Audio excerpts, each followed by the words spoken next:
तर दहीहंडी कार्यक्रमाच्या मंचावरून मुख्यमंत्री शिंदेंनी राजकीय फटकेबाजी केली आहे।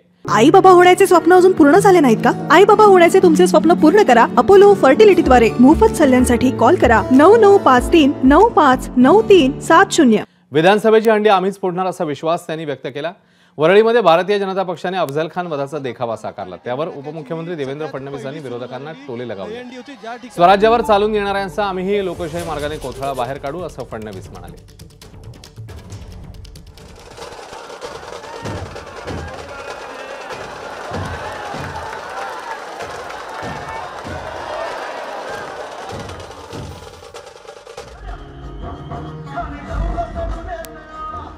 विरोधकांनी किती काही केलं तरी सुद्धा विधानसभेची हंडी महायुतीच फोडणार। विकासाचं काम केलंय, त्याचबरोबर कल्याणकारी योजना आम्ही आणलेल्या आहेत, त्याचा फायदा या निवडणुकीमध्ये होईल आणि ही हंडी देखील महायुती फोडणार। मुख्यमंत्री म्हणतात विधानसभेची हंडी फोडणार म्हणून। मी तेच बोललो ना, आता ठीक आहे। मुख्यमंत्री म्हणतात विधानसभेची हंडी फोडणार म्हणून। मी तेच बोललो ना, आता ठीक आहे।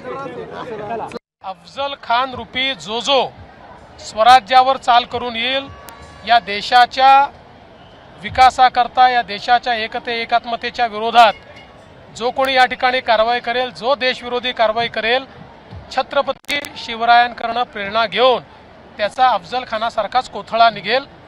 अर्थात आता आपण लोकशाहीमध्ये आहोत, त्यामुळे लोकशाही पद्धतीने निघेल। पहिले तरी जे वागणूक आणली ती खरोखर त्यावेळीची आहेत नाही आहेत हे सगळं तर निकाल तर लागतच आहे। पण दुसरी गोष्ट म्हणजे तुम्ही कोथळा काढा, तुम्ही सगळं काही करा, राजकीय बोलायला तुम्हाला वेळ आहे, घाणेरडं राजकारण करायला तुम्हाला वेळ आहे, परिवार फोडायला तुम्हाला वेळ आहे, पक्ष फोडायला वेळ आहे, पण बदलापूरमध्ये जाऊन त्या घटनेवर बोलायला वेळ नव्हता।